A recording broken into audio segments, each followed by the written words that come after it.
Guys, hello and welcome to the Liberia TV network and other media outlets here. Today we are in Ganta City, Nimba County, and today we actually bump into the CEO of Teach Liberia, and she is here and she will better introduce herself to us before we proceed. Hello, ma, and welcome to the Liberia TV network. Thank you.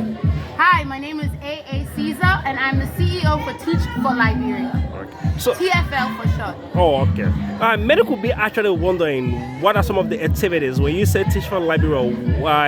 When you guys came into being, what actually led to Teach of Liberia coming into being, and what are some of those programs you guys actually run at Teach for Liberia? So, Teach for Liberia was launched many years ago. We first got our memorandum of understanding with the Ministry of Education in 2019, and the founder was looking for a way to fight for education equity and many more opportunities to make Liberia's education system its best. The real approach that we have is that we are a leadership development program for individuals with their first degree. And so we're looking for community leaders, the future of Liberia. And we take the classroom as a teaching medium for them.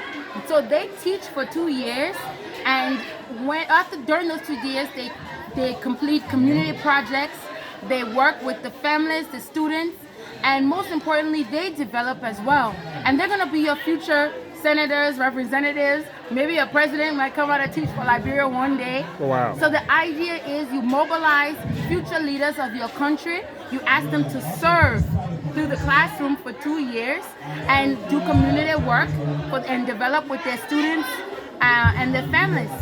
And so we are so lucky that when this school was opening, they were in need of not only just qualified teachers, they were in need of qualified teachers that could help them really rebuild, because this is year one, but there was a school year before. And so what happened is our fellows, Lovina Powell, Arameta Mende from Teach for Liberia Cohort 4, left Monrovia and have been out here for a year, for the academic year. They stay in an apartment off campus, and they have been running the after-school program to buttress all efforts during the school day. And then they run what we call our Strong Girls Club. And it's for 50 girls in the school and the surrounding community, for girls and young women. And so we have even some girls who are not in school, who have dropped out, who still come to our program. It's a girl empowerment program. And most importantly, the idea is to push gender equity in the classroom. You need female teachers because you cannot be where you can't see. To encourage the young women to stay in school, to show that they can be educators, that they can make a difference in the community. And then the club meets. In this particular club, they've done an excellent job. So not only is it for young girls and community members, we can teach self-development. They teach how to take care of themselves, personal care, menstrual hygiene. We do a lot of work on self-esteem, building confidence, and they've started a vocation piece. So they've taught the young ladies how to do tie-dye, how to make liquid soap and Clorox. So we are going to try to develop the program to add components on how do you now make that into a social enterprise. Let's get to know some specific impact of your program since the inception of this program in Liberia. So this is our first year for Strong Girls Club. We have been in Margibi, we're here in Nimba, Margibi and Matsarado, and we're looking to expand to at least 2 more counties in the next academic year or more if we could get some support. And what it is that we encourage female teachers or female women to apply to be teaching fellows. We then ask them to teach for 2 years, and part of their program is that we ask them to run the Strong Girl Clubs throughout the country.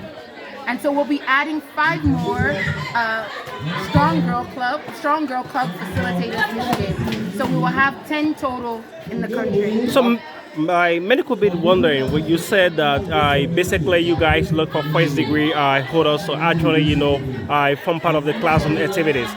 Do you also take into consideration the AA degree, and do you also take into consideration maybe training some of these guys who just have the first degree but they don't really understand no methodology when it comes to teaching? But that's what we do. So, but you have to have our particular program is for, you have to have a 4-year degree, you have to have a BS or BSc, right, or BA or a BSc, and specifically we take those leaders and we then teach them how to teach.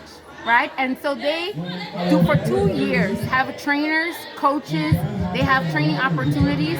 They then work in the classroom, they are monitored, and then at the end, towards their alumni pathway, they have the opportunity to become qualified teachers by sitting for their primary certificate or C certificate. So on the 18th, we actually will have 9 fellows from our cohort 3 who will be graduating. And next week, they will be sitting for their C certificates to become qualified teachers in the country. With all of the efforts, what do you foresee for Liberian women?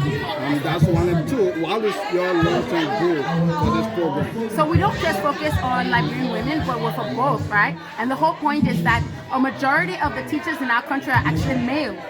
So even the Ministry of Education, we're so glad to actually be aligned with their goal of having more women in the classroom. So we fight for equity, gender, learning equity, education equity, and gender equity. So what we do is our cohorts are 60-40, 60% female we recruit and 40% male. And we're doing that again because we believe that having strong women in the classroom, having strong women, look at Proprietress Parwan. Look at what she's able to do. She is the one that renovated this school. She is the one with her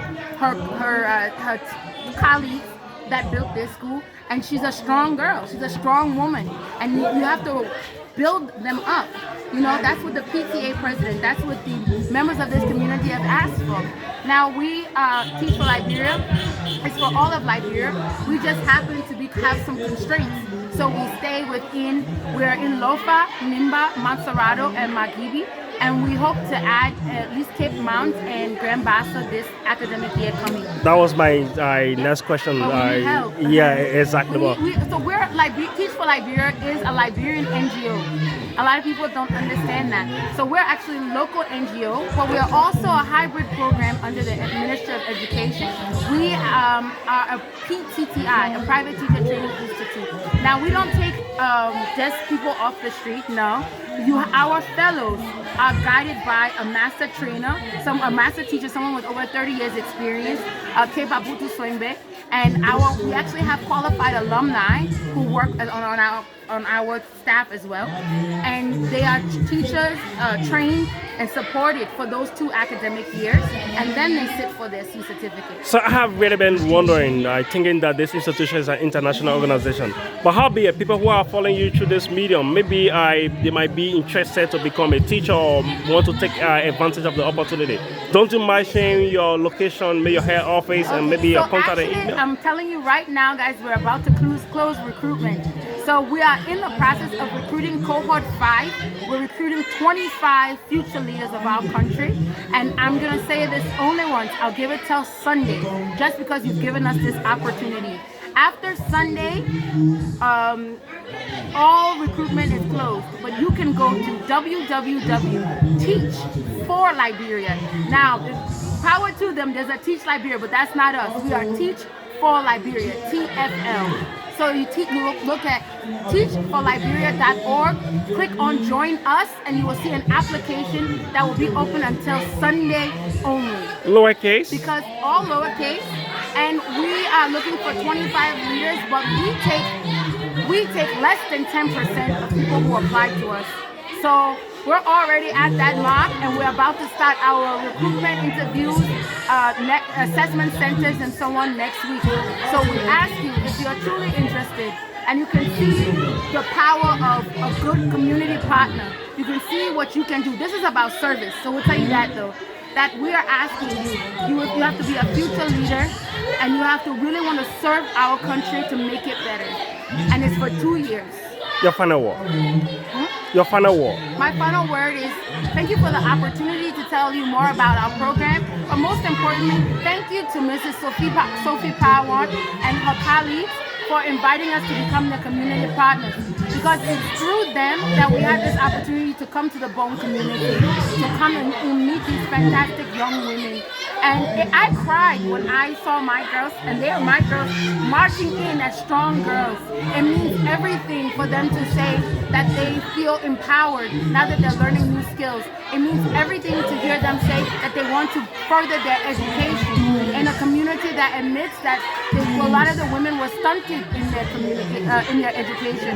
So for them to say that they want to go further, they want to graduate, they want to go to college, it means so much as a Liberian woman to hear that my young sisters coming behind me are going to be empowered to do that and say it for themselves. Your name again? My name is Alicia Ang, also Maria Caesar, and everyone calls me AA Caesar. Thank you so much. It's a pleasure having you. Thank you.